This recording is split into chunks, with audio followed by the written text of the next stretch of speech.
एक बार शख्सियत के साथ के एक और एपिसोड में मैं विपिन शर्मा आपका स्वागत करता हूं। जैसा कि आपने देखा होगा, पिछले एपिसोड में हमने आपकी मुलाकात करवाई थी राजा नाहर सिंह के वर्सेज नरवीर सिंह से।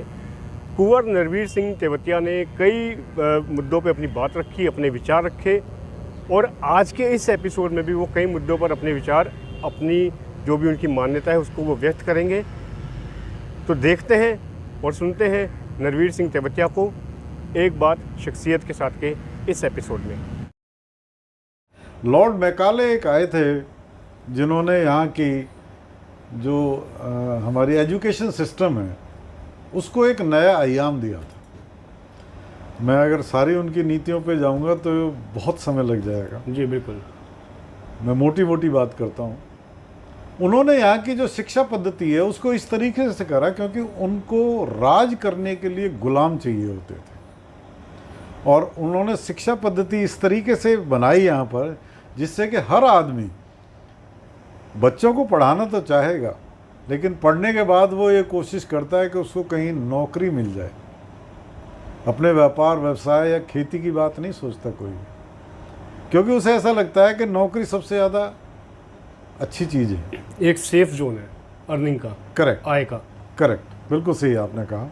तो वो जो उनकी जो शिक्षा में बदलाव था वो हम आज भी देख रहे हैं।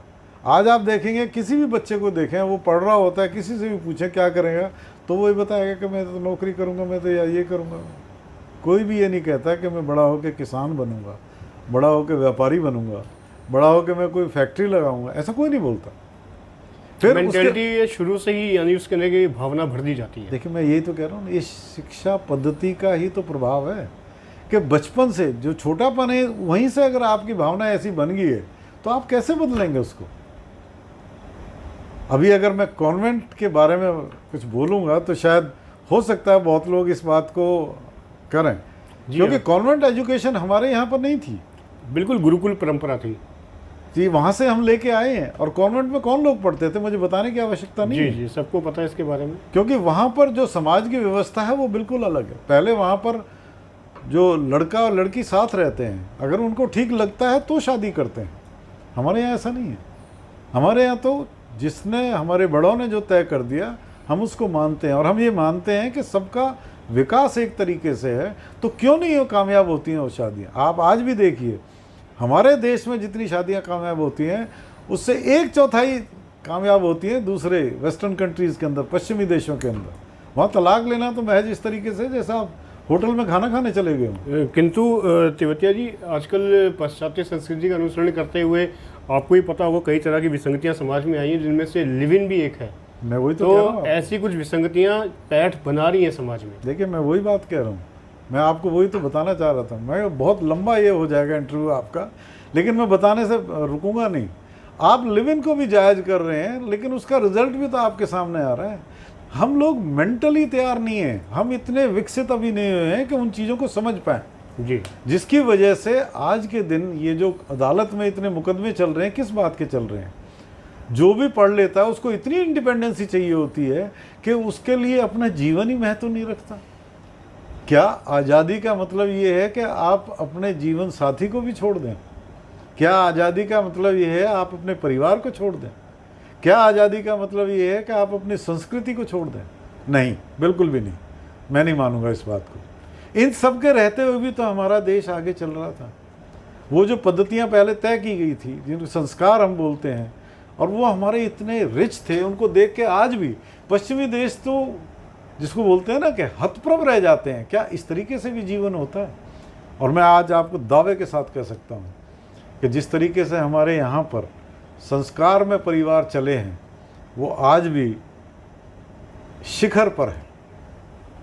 उनके अंदर आज भी उसी तरीके संस्कार हैं, जबकि एडवांसमेंट के नाम पर जो आज हम ये वेस्टर्नाइज कल्चर में जा रहे हैं, पश्चिमी सभ्यता हम अपनाते जा रहे हैं, इसके अंदर परिवार टूटते जा रहे हैं। बच्चों का नहीं पता लग रहा है बच्चों का भविष्य क्या होगा।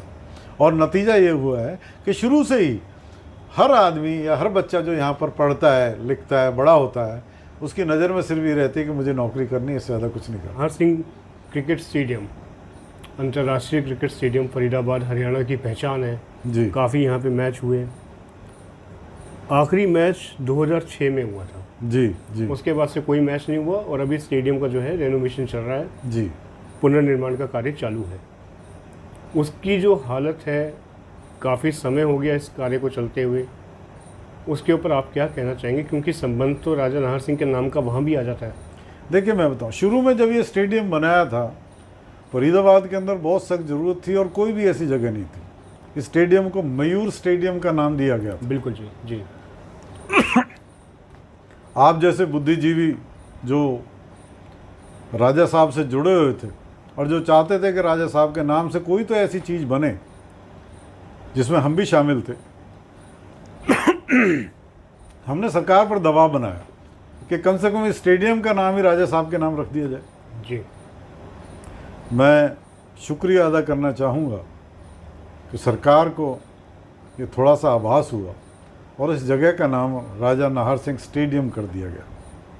ये स्टेडियम शुरू में हर तरीके के खेलों के लिए बना था, लेकिन चूंकि 1900 के आखिर में और 2000 के शुरुआत में क्रिकेट के प्रति लोगों का झुकाव बहुत ज़्यादा हो गया, जुनून काफ़ी ज़्यादा था, तो वो जुनून को सरकार ने ये देखा कि क्यों नहीं इसको इंटरनेशनल लेवल का हम स्टेडियम बनाएं, जिससे कि जो बाहर से लोग आते हैं, जो बड़ी टीमें आती हैं दूसरे देशों से, ऐसा इंफ्रास्ट्रक्चर यहाँ पर डेवलप करा जाए जिससे कि यहाँ पर वो लोग मैच कर सकें और इस शहर के लोगों को भी इसका फ़ायदा पहुँचे। बिल्कुल।